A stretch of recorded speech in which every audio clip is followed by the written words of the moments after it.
नमस्कार मेरे प्यारे बच्चों, स्वागत करती हूँ एक बार फिर से अपने channel learn Hindi with Gurmeet ma'am. तो बच्चों, आज हम कक्षा 8 में मेधा पुस्तक से 18वां पाठ कविता मनुष्यता लेकर उपस्थित हुई हूँ। इस कविता में बच्चों हम लोग मनुष्यता की, मनुष्य जीवन ईश्वर ने हमें किस लिए दिया है, परोपकार करने के लिए, उसके विषय में हम पढ़ेंगे। तो कविता की शुरुआत करते हैं पाठ और पाठ्य चर्चा के साथ। आपने वह पंक्ति तो सुनी होगी कि अपने लिए तो जिए तो क्या जिए। साधारण सी बात है कि सभी अपने लिए जीते हैं। आप कहेंगे कि इसमें बुराई क्या है? बुराई कुछ भी नहीं, लेकिन केवल अपने लिए जीना प्रशंसनीय नहीं है। बड़े भाग्य से हमें ईश्वर ने मानव का जन्म दिया है, अतः परोपकार, पर सेवा को भी कुछ अर्पित करते चले। यही शिक्षा इस कविता में दी गई है। तो बच्चों, इस कविता में हम लोग की मनुष्य जीवन हमें केवल सुख भोगने के लिए नहीं, अपितु परोपकार करने के लिए, दूसरों की सेवा करने के लिए दिया गया है। इस पर चर्चा करेंगे। यह कविता बच्चों राष्ट्रीय कवि मैथिली शरण गुप्त के द्वारा रचित है और इस कविता में उन्होंने परोपकार और मनुष्य जीवन क्यों मिला है उसके विषय में बताया है। आगे देखते हैं। प्रस्तुत कविता में राष्ट्र कवि मैथिली शरण गुप्त के द्वारा रचित है। इस कविता में कवि हमें अपने साथ साथ दूसरों के लिए भी जीने की प्रेरणा देते हैं। इसके लिए त्याग करना पड़ सकता है तो कीजिए, वह भी स्वेच्छा से। धन के घमंड से दूर, विघ्न बाधाओं को चीरते हुए पर हितार्थ मीन्स दूसरों के हित के लिए, दूसरों की भलाई के लिए जीवन यापन कीजिए और जीवन को धन्य बनाइए। तो कविता में यही संदेश दिया है मैथिली शरण गुप्त ने कि यह जीवन, मनुष्य जीवन मिला है परोपकार करने के लिए। यद्यपि जीते तो पशु भी हैं, पक्षी भी हैं, ठीक है, लेकिन उनका जीवन परोपकार के लिए नहीं होता। वो अपने लिए जीते हैं, स्वार्थ के वशीभूत होकर जीते हैं। लेकिन मनुष्य का जीवन इसलिए दिया है ईश्वर ने कि आप अपने जीवन के साथ साथ दूसरों के जीवन को भी धन्य बनाइए। तो बच्चों, कविता शुरू करते हैं। पहला काव्यांश है कविता में, विचार लो कि मृत्यु हो, न मृत्यु से डरो कभी। तो कवि कहता है कि हे मनुष्य, तुम मृत्यु हो, यानी तुम्हारी मृत्यु निश्चित है। इस मृत्यु लोक में आकर के तुम्हारी मृत्यु निश्चित है। यदि तुम पैदा हुए हो, तुम्हारा जन्म हुआ है, तो तुम्हारी मृत्यु भी अवश्य होगी। विचार लो, इस बात को सोच लो, समझ लो कि तुम्हारी मृत्यु निश्चित है। न मृत्यु से डरो कभी, तो इसलिए तुम्हें अपनी मृत्यु से कभी डरना नहीं चाहिए, क्योंकि तो वह अवश्यम भावी है, वह अवश्य ही होगी। मरो परंतु यों, मरो की याद तो करें सभी। लेकिन तुम्हारी मृत्यु ऐसी होनी चाहिए कि तुम्हें तुम्हारे मरने के बाद सभी याद करें। कि कैसे याद करेंगे? तभी याद करेंगे मनुष्य जब तुम्हें, तुम्हारे मरने के बाद, जब तुमने अपने जीवन में कोई अच्छे काम किए होंगे, किसी के लिए अच्छा सोचा होगा, अच्छा कार्य किया होगा, किसी का भला किया होगा। यानी जिस व्यक्ति ने अपने जीवन में परोपकार किया है उसे व्यक्ति लोग मरने के बाद भी याद करते हैं। हुई न यो सु मृत्यु, तो वृथा मरे वृथा जी। वृथा का मतलब होता है बेकार, जिसका कोई अर्थ नहीं है ऐसा जीवन। वृथा मरे, मरना व्यर्थ है, और जीना वृथा जिए, जीना भी व्यर्थ है। कैसे? हुई न मृत्यु, हुई न यो सुमृत्यु। यदि किसी व्यक्ति की सुमृत्यु नहीं है, सुमृत्यु की कैसी मृत्यु? जैसे मैंने अभी एक्सप्लेन किया है कि जिस व्यक्ति ने अपने जीवन में परोपकार नहीं किए, तो उस व्यक्ति की मृत्यु सुमृत्यु नहीं कहलाती है।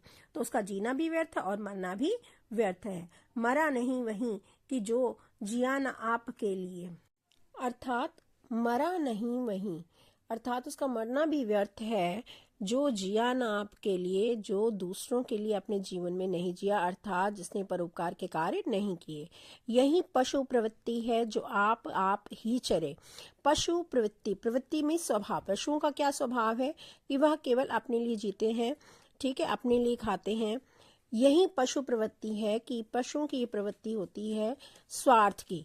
लेकिन मनुष्य वही मनुष्य है जो मनुष्य के लिए, मनुष्य की क्या प्रवृत्ति होनी चाहिए? मनुष्य वही है जो दूसरों के लिए जिए जो मनुष्य दूसरों के लिए जिए और दूसरों के लिए मरे, अर्थात अपने जीवन में परोपकार के कार्य अवश्य करे, वही मनुष्य है, अन्यथा वह पशु के समान है। अगला काव्यांश है, उसी उदार की कथा सरस्वती बखानती, उसी उदार से धरा कृतार्थ भाव मानती। उसी उदार, कौन उदार? उदार वह व्यक्ति जो दूसरों पर परोपकार करता है, दूसरों की सेवा करता है, अर्थात जो मनुष्य अपने जीवन में दूसरों की चिंता करता है उसे उदार कहा गया है। और उस महान व्यक्ति की कथा का गुणगान कौन करती है? सरस्वती, अर्थात पुस्तकों में भी उसका महत्व, उसका गुणगान गाया जाता है। उसी उदार से धरा, उसी उदार से धरा कृतार्थ भाव मानती, और धरामस पृथ्वी भी उसका आभार व्यक्त करती है, कृतार्थ मानती है अपने आप को धरा धरती भी उस उदार व्यक्ति के प्रति। उसी उदार की सदा सजीव कीर्ति गूंजती कूजती, और उस उदार व्यक्ति के, उस परोपकारी व्यक्ति की जो कीर्ति है, जो यश है, वो सजीव रहता है, अर्थात सजीव रहता है या मरने के बाद भी वह व्यक्ति जीवित व्यक्ति की तरह उसकी जो यश गान गाया जाता है। तथा उसी उदार को समस्त सृष्टि पूजती, और सारी सृष्टि उसकी पूजा करती है। अखंड आत्मभाव जो असीम विश्व में भरे, असीम विश्व, संपूर्ण संसार में, कवि कहता है कि वो व्यक्ति पूरे संसार को अखंड अखंड आत्मभाव, अखंड भाव और भाईचारे की भावना से बांधे रहता है। वही मनुष्य है कि जो मनुष्य के लिए मरे, अर्थात वास्तव में वही मनुष्य है सही मायने में जो परोपकार के कार्य करता है, जो दूसरों की चिंता करता है, दूसरों के लिए अपने सहानुभूति चाहिए, महाविभूति है वही, महाविभूति है वही, अर्थात महान विभूति कौन है? श्रेष्ठ व्यक्ति कौन है? श्रेष्ठ व्यक्ति वही है, परोपकारी व्यक्ति वही है, मनुष्य वही है जिसके अंदर सहानुभूति चाहिए, जिसके अंदर दया हो, करुणा का भाव हो। यानी दया और करुणा का भाव जो है ये सबसे बड़ा धन है मनुष्य का। वशीकरण सदैव है बनी हुई स्वयं मही, मही का अर्थ होता है धरती, धरती जो है स्वयं, मही जो है स्वयं उसके वश में हो जाती है। कौन? जो दया और करुणा से युक्त होता है जो व्यक्ति। विरुद्धवाद बुद्ध का दया प्रवाह में भा। अब उदाहरण देते हुए कवि कहता है, किसका उदाहरण दिया? महात्मा बुद्ध का। महात्मा बुद्ध जो थे, जिन्होंने लोगों का कल्याण के लिए, लोगों के कल्याण, जिसके अंदर दया प्रवाह बहा, मतलब जिसके अंदर दया, करुणा, सहानुभूति के गुण भरे हुए थे, और इस गुण के कारण, इन गुणों के कारण उन्होंने अपना महल त्याग दिया और विरुद्धवाद, समाज के विरुद्ध जो है वो महल को त्याग करके लोगों के कल्याण के लिए निकल पड़े। विनीत लोक वर्ग क्या न सामने झुका रहे, तो ये विनीत थे, विनम्र थे। महात्मा बुद्ध कैसे थे? विनम्र थे, नम्रता से युक्त थे, करुणा और दया से भरे हुए थे। ऐसे व्यक्ति के सामने लोक वर्ग, संसार क्यों ना झुके? तो इसीलिए आज भी महात्मा बुद्ध को लोग याद करते हैं, उनके परोपकार को याद करते हैं। आहा वही उदार है परोपकार जो करे। कवि कहता है वही व्यक्ति उदार है जो वास्तव में परोपकार के कार्य करता है। वही मनुष्य है जो मनुष्य के लिए मरे। मनुष्य वही है, वही मनुष्य है जो परोपकार करता है और जो दूसरों के लिए जीता है और दूसरों के लिए मरता है, वही वास्तव में मनुष्य है। अनंत अंतरिक्ष में अनंत देव हैं खड़े। अब कवि कहते हैं कि अनंत, जिसका कभी अंत न हो, अर्थात असीम अंतरिक्ष आकाश में अनंत देवता खड़े हुए हैं। और वह अनंत देवता क्या कर रहे हैं? अनंत मीन्स जिसका कोई है, असीम देवता खड़े हुए हैं।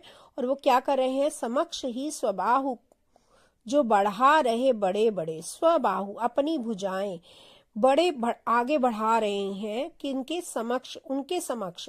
किनके समक्ष? जो परोपकारी हैं, जो दूसरे लोगों का कल्याण चाहते हैं और करते हैं। ऐसे परोपकारी मनुष्यों के सामने जो है देवता भी अपनी बड़ी बड़ी भुजाएं फैला करके उनका स्वागत करते हैं। परस्परावलंब से उठो और बढ़ो सभी। अब कवि कहते हैं कि परस्परावलंब मीन्स दूसरों, जो दूसरे लोग हैं, हर व्यक्ति एक दूसरे पर निर्भर है, तो लोगों को साथ में लेकर चलो, एक दूसरे का सहारा बनो। परस्परावलंब यानी एक दूसरे का सहारा बनो और उठो और आगे बढ़ो, स्वयं भी उठो और दूसरों को भी उठाओ, दूसरों के बीच सहायता करो, यानी सबको साथ लेकर चलो। सभी अमृत अंक में अपंक हो चढ़ो सभी। अपंक, पंक मीन्स कीचड़, ठीक है। अपंक कीचड़ से रहित अर्थात कलंक से रहित, कलंक रहित बनो। और कलंक रहित बनने से क्या होगा? अभी अमृत्य अंक, अमृत्य, मृत्यु मीन्स मृत्यु को प्राप्त होने वाला, अमृत्य जिसकी कभी मृत्यु ना हो अर्थात अमर हो। अमर कौन होते हैं? देवता। तो देवताओं की गोद में यदि तुम कलंक रहित हो जाओगे तो तुम देवताओं की गोद में बैठ जाओगे, अर्थात जो देवता है कलंक रहित लोगों की, अर्थात जिन जो स्वयं कल्याण, अपना कल्याण के साथ साथ दूसरों का भी कल्याण करते हैं, ऐसे लोग, ऐसे परोपकारी लोग जो हैं देवताओं की गोद में बैठते हैं, उन्हें देवताओं की गोद में स्थान मिलता है। रहो न यूं कि एक से न काम और का सरे। अब ये कहते हैं कि इस प्रकार मत रहो, न रहो यूं कि एक से काम, मतलब अपना भी काम करो, यानी एक से न काम और का सरे, यानी अपना भी कल्याण करो और दूसरों का भी उद्धार करो। इस तरह से ना रहो कि सिर्फ अपने लिए सोचो, रहो नहीं हो, इस प्रकार से मत रहो कि तुम अपने लिए सोच पाओ खाली, अपितु क्या करो? एक से न काम और का सरे, यानी अपना भी काम करो, यानी अपना भी कल्याण करो और दूसरों का भी उद्धार करो। यही मनुष्य का ध्येय होना चाहिए, यही मनुष्य जीवन होना चाहिए। मनुष्य वही है जो मनुष्य के लिए, वास्तव में वही मनुष्य है जो दूसरों के लिए जीता है और मरता है। मनुष्य मात्र बंधु है, यही बड़ा विवेक है। विवेक में नहीं, यह समझ है, ये बहुत बड़ी समझ है, सबसे बड़ी समझ है कि मनुष्य जो है इस धरती पर केवल मनुष्य एक ऐसा प्राणी है जो एक दूसरे का भाई बंधु है। पुराण पुरुष स्वयं भू पिता प्रसिद्ध एक है। स्वयं भू मीन्स स्वयं से उत्पन्न होने वाला। तो स्वयं से उत्पन्न होने वाला कौन है? स्वयं ईश्वर। तो ईश्वर जो है स्वयं से उत्पन्न है। तो ये बताया गया है कि वो परमात्मा, वो ईश्वर जो है पुराण पुरुष है, वो है सबका ईश्वर, वो सबका पिता है। सभी मनुष्य उसी से उत्पन्न हुए हैं, स्वयं भू है वो पिता। फलानुसार कर्म के अवश्य बाह्य भेद है। बाह्य भेद मीन्स बाहरी अंतर है, मतलब एक मनुष्य दूसरे मनुष्य से भिन्न है। ये अंतर है किसके अनुसार है? कर्म के फल के अनुसार। जिस व्यक्ति ने जैसे कर्म किए हैं उसे वैसी ही दशा इस भूमि पर, इस धरती पर प्राप्त हुई है मनुष्य के रूप में, ठीक है। तो बाह्य भेद हमारे मनुष्य के, एक मनुष्य का दूसरे मनुष्य से अपने कर्मों के आधार पर है, परंतु अंतरैक्य में प्रमाणभूत वेद है। प्रमाणभूत वेद है, हमारे वेद जो है इस चीज के साक्षी हैं, प्रमाण है कि बाहरी अंतर अवश्य हो, परंतु लेकिन अंतरैक्य में अंतर एकता है। अंतर एकता मतलब आत्मा एक है, सभी की आत्मा जो है वह एक ही है। हमारे वेद भी इस बात के साक्षी हैं कि सभी की आत्मा जो है एक ही है। अनर्थ है कि बंधु ही न बंधु की व्यथा हरे। तो ये बहुत अनर्थ की बात है जब एक बंधु, एक भाई दूसरे भाई का कष्ट, दुखों का नाश नहीं करता है, तो ये अनर्थ ही की बात है और ऐसा होने पर अनर्थ ही होगा। वही मनुष्य है जो मनुष्य के लिए मरे, वास्तव में वही मनुष्य है, वही मनुष्य कहलाने योग्य है जो बुरे समय में दूसरे मनुष्य की सहायता करता है, काम आता है, जो दूसरे मनुष्य के लिए जीता है और मरता है, वही वास्तव में मनुष्य है। चलो अभीष्ट मार्ग में सहर्ष खेलते हुए। अब कवि कहता है अभीष्ट मार्ग पर चलो। अभीष्ट मार्ग क्या होता है? चुने हुए। कवि कहता है कि जो मार्ग तुमने चुना है अपने लिए उस पर तुम चलो। कैसे? सहर्ष, हंसते हुए, खुशी खुशी, खेलते हुए उस मार्ग पर चलो जो मार्ग आपने अपनी इच्छा अनुसार चुना है। विपत्ति विघ्न जो पड़े उसे धकेलते हुए, और उस मार्ग पर चलते हुए जो भी विपत्ति, बाधाएं, संकट आते हैं उनका सामना करते हुए, उन्हें हटाते हुए आगे बढ़ते चलो। घटे न हेल मेल। हाँ, कवि कहता है ये भी ध्यान रखना है कि कोई हेल मेल ना घटे, यानी आपस में जो प्रेम प्यार है वो कम ना हो। बढ़े न भिन्नता कभी, और आपस में भेदभाव ना बढ़े, सब मिलजुल करके आगे बढ़े। अतर्क एक पंथ के सतर्क पंथ हो सभी। अतर्क, अतर्क, तर्क मीन्स तर्क वितर्क करना, वाद विवाद करना, बहस करना। अतर्क बिना किसी वाद विवाद के, बिना किसी बहस के, बिना किसी तर्क वितर्क के सतर्क पंथ हो सभी। सभी एक ही रास्ते पर आगे बढ़ते चले, यानी सभी एक साथ एक रास्ते पर आगे बढ़ते चले। तभी समर्थ भाव है कि तारता हुआ तरे। समर्थ भाव क्या है? समर्थ भाव तभी है, ये तभी संभव है। समर्थ भाव ये तभी संभव है जब मनुष्य, ऐसा कब होगा? जब मनुष्य स्वयं का कल्याण करे और उसके साथ साथ दूसरों की भी उन्नति और कल्याण की कामना करे। यह तभी संभव है जब मनुष्य स्वयं तो आगे बढ़े और दूसरों को भी बढ़ने के लिए अवसर प्रदान करे, दूसरों को भी आगे बढ़ने के लिए सहायता प्रदान करे, यानी दूसरों की उन्नति और कल्याण के साथ साथ अपनी समृद्धि भी कायम रखे। वही मनुष्य है जो मनुष्य के लिए मरे। वास्तव में वही मनुष्य है, कहलाने योग्य है, जो दूसरों के लिए जीता है और मरता है, अर्थात परोपकार के कार्य करता है। रहो न भूल के सभी कभी मदांध तुच्छ वित्त में। वित्त मिस धन के, मद में, मदांध मिस मद में, मिस अहंकार में अंधा हो जाना, मदांध। ठीक है, तो कवि कहता है कि भूल कर भी कि संपत्ति के मद में, संपत्ति के घमंड में, कि मेरे पास बहुत सारा धन है, तुच्छ वित्त, ये तो तुच्छ है। धन क्या है? मनुष्य के लिए तुच्छ वस्तु है, और इस तुच्छ धन के लिए कभी भी अंधकार में अंधे मत हो जाना। संत जन आपको करो न गर्व चित्त में, और कभी भी इस बात का भी घमंड नहीं करना कि हमारे साथ संत जनों का साथ है।